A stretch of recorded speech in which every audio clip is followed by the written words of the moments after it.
My name is Judith Wamboe. I'm the Acting Executive Director for Kogri. Kogri is also known as Nyumbani. And our core business here actually is about the children. Children who are affected and infected by HIV and AIDS.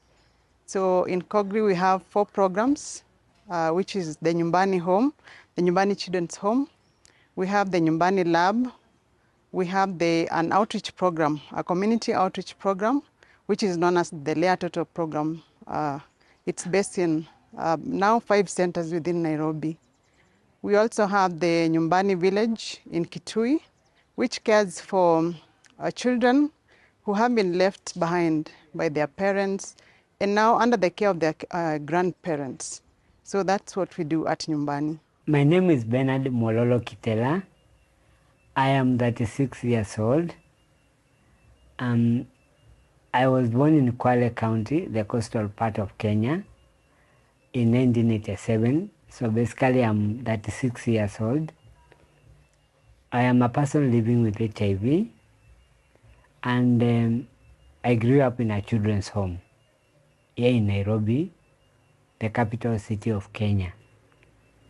The reason why I grew up in a children's home is because my parents passed on because they were HIV positive, and that time there was no medication for the ARVs were not easily available, and so yeah, that is what happened. And I was brought in the children's home by my relatives because they couldn't access medicine, the ARVs, and that children's home that I was taken to, it was providing the medicine, the ARVs, and also they couldn't afford to pay for me the school fees, the education support. So they opted to look for a children's home for me, and that is Nyumbani Children's Home. Yes, I'm a graduate, I am a father, and I am a fiancé to someone. My daughter is 7 years old, and I am a HIV activist. I talk about HIV in the social media world and also in the mainstream when I'm called for interviews like this one. And the reason why I talk about HIV online is because I want to fight stigma and discrimination. A lot of people living with HIV are being discriminated and stigmatized, and it's shocking that in 2023, in this century, people are still discriminating people living with HIV. And also I give hope to so many people who are HIV positive and they have to hide their medicine so that they can take them because they fear the stigma. And in all my social media handles, I call myself Benasofty. So if you go to TikTok, I'm always live every day talking about HIV. And I also have a YouTube channel where I talk about HIV and other things and my stories. And I also have a Facebook page where I talk about these things. For me, living with HIV has taught me so many things. Number one, to believe in myself and believe that I have a great future. Despite me living with HIV, as many people used to see it as somebody who is HIV positive can't live, I am a testimony that anybody who is living with HIV here can finish their education and still go and work, and also they can be parents. My daughter is HIV negative. She was exposed, but through the medical care, actually she got a medical care in one of the Nyumbani's program, that is Lea Toto program, where I currently work. And it is just amazing that she's now 7 years old and living her life despite her father being HIV positive. The other thing I can tell the people who are watching this is that HIV doesn't make me not to work, you know. It's just a virus that is in our bodies, and it's manageable, you know, when you accept yourself. The first thing is all about to accept yourself and love yourself. When you accept yourself, nothing to fear. That is what I can tell people outside here. And the people who are HIV negative, there are preventive measures you can take. In the modern world, there's something called PrEP. An ARV is a pre-exposure prophylaxis, a medicine used by the HIV positive, the HIV negative people, just to protect themselves from being HIV positive. There's use of course, condom, which many people, I don't know if it's fear or what, but it's also an option. And the other way, if you ever find yourself that you have slept with somebody who is HIV positive, you need to know about PEP. And these are the things that I talk online. And also you need to understand that somebody who is HIV positive and they are taking their medicine well, they are not able to transmit the HIV to another person. It's called undetectable is equals to untransmittable. So if you are outside there, you are HIV positive, please take your medicine so that we can save our brothers and sisters who are HIV negative to just be themselves, you know. And you know it's not easy to live with HIV, but together we can help each other. The people who are HIV negative can help us, and us who are HIV positive can help them to live a healthier life. And as the world marks this World AIDS Day, I just want to send a shout out to all the people who have been able to come up with ARV drugs. You know, you have helped so many people, including myself, and all the organizations that fund HIV-related programs, especially here in Africa, that we thank you and we appreciate the work you do. I'm always available to any person living with HIV who needs to understand more about HIV, and I'm also available to any person who will want this information. In fact, I work in a program that deals with HIV positive children. I have 36 years experience, life experience of living with HIV. Yes. Okay. My parents were HIV positive. So basically I was born HIV positive.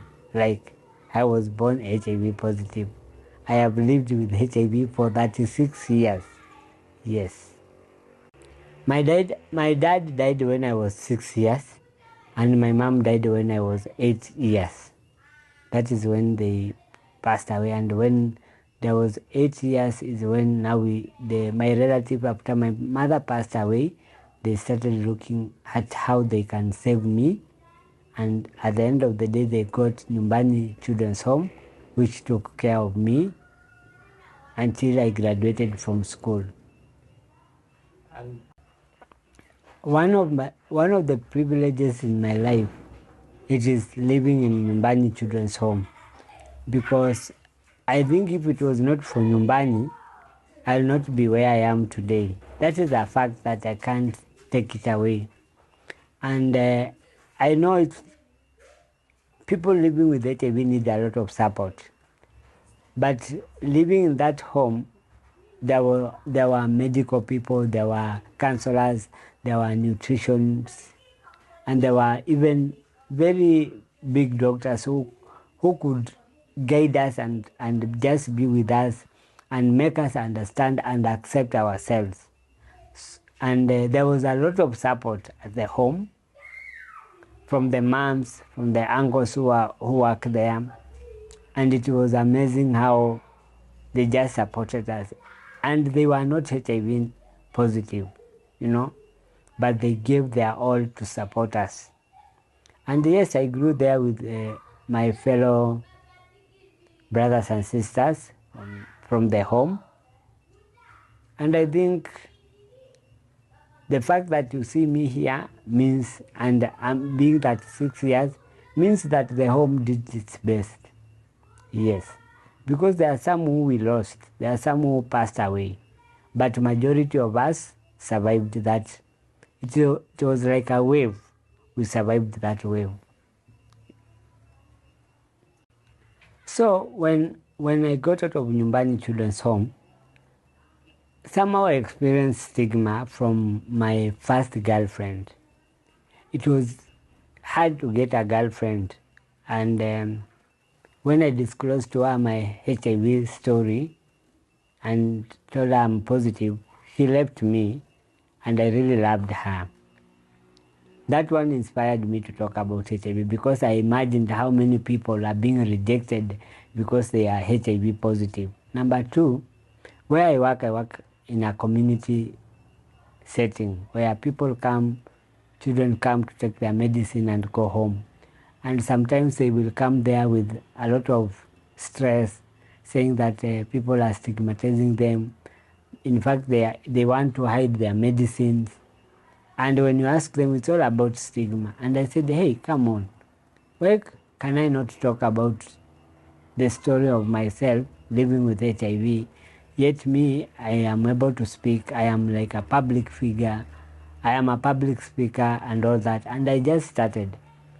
So basically, how I do it online, that in Facebook, I really post about HIV issues. And in TikTok, I actually go live. I go live and interact with people and educate people about HIV, everything about HIV. Any question that I have knowledge about HIV, I talk to them. So that is how I do it in TikTok lives. Yes. Most of my fans are young people from the age of 20 to 40. I don't know if somebody who is 40 years is young, but I also see people who are 50 years listening to me. And some of the questions they will ask you, we heard that if you have a certain blood group, you cannot get infected with HIV. Somebody will tell you, I heard that that a child born by HIV positive woman cannot breastfeed.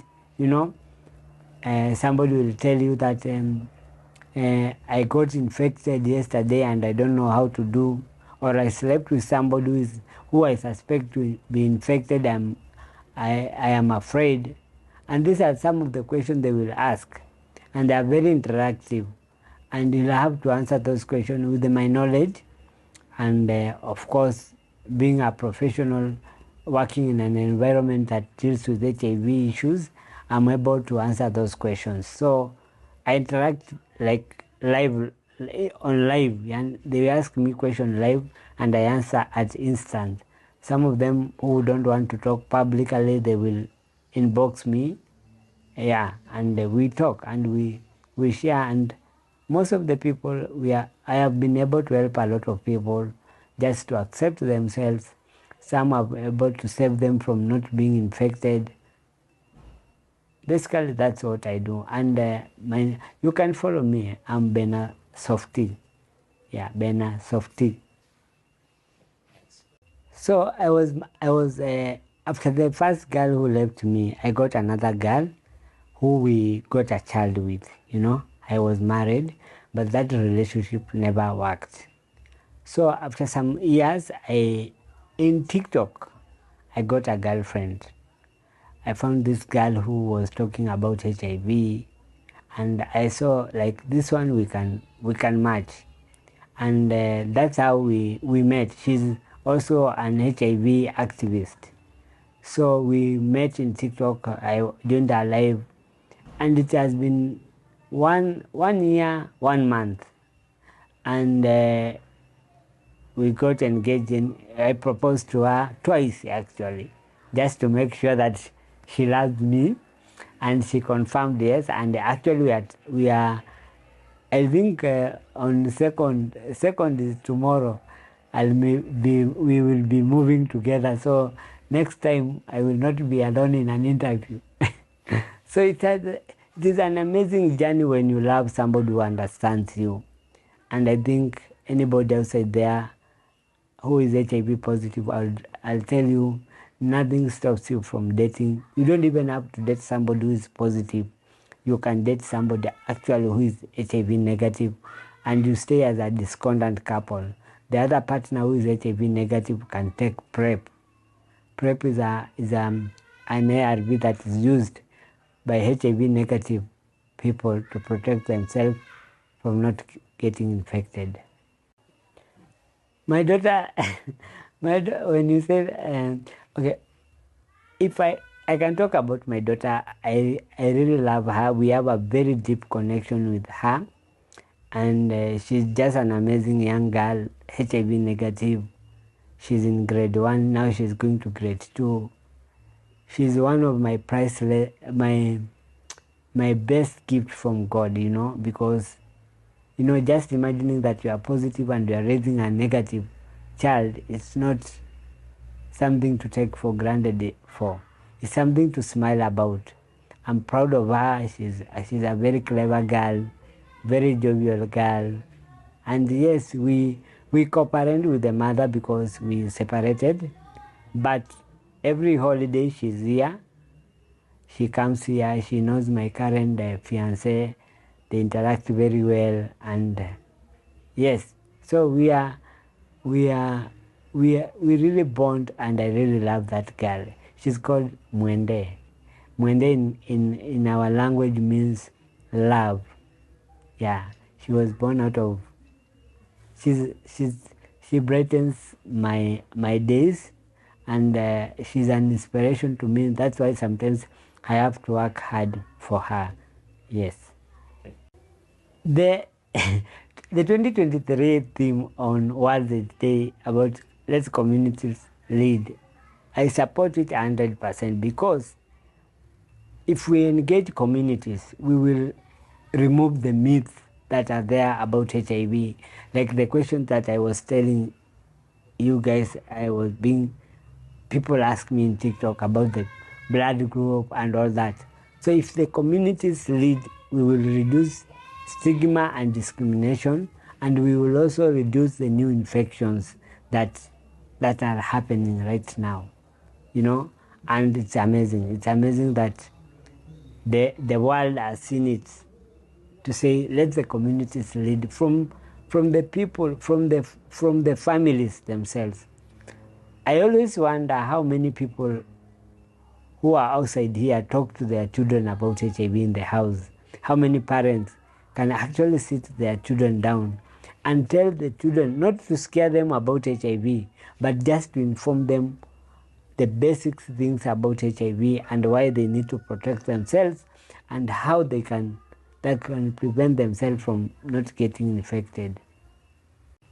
My work, okay, I work in a program called the Toto program, that is an affiliate program of Nyumbani Children's Home, and basically is that we reach out to the communities, the people who have maybe children who have parents and they are not able to be in a children's home, and just the fact that we want to reach in the communities. And I work as a data clerk. My work there is just to take data, and this data we put it in a system and put it in a computer for easy retrieval of reports. Like the program wants to know how many children are we seen this month, which kind of medicine they are taking, how many children who are exposed have been discharged because now they are confirmed HIV negative. So from Monday to Friday, that is the work I do in where I work, and it's amazing. It's amazing.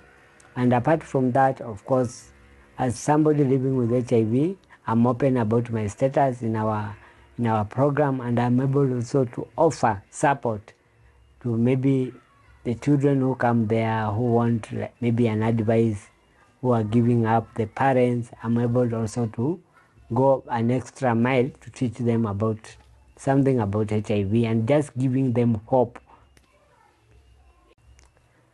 I just want to say to the people who fund HIV programs, don't joke with HIV, because sometimes I tend to believe some of them, they just look for numbers. They are very hurry to get numbers, but I wish the people who fund HIV programs, example like PEFA, those who sit in the offices, I wish they can come to the ground and just see the tears of people living with the HIV. Not to be told, not to sit in an office and wait for numbers.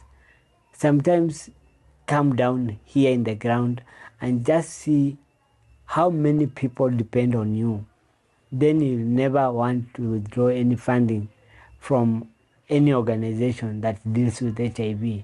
Rather, you will support it to make good policies and to make it to make good policies. And if there's a problem, you guide them on how to correct about it. And I believe Africa is not yet independent to manage HIV issues. The only thing I'll say, let's preach a free society that doesn't discriminate and to stigmatize people. Let's preach that, because that is important. Every life matters. Even one life, losing it's sad to lose one life. In fact, because of HIV, let's support the people living with HIV to accept themselves and to take their ARVs well. Thank you.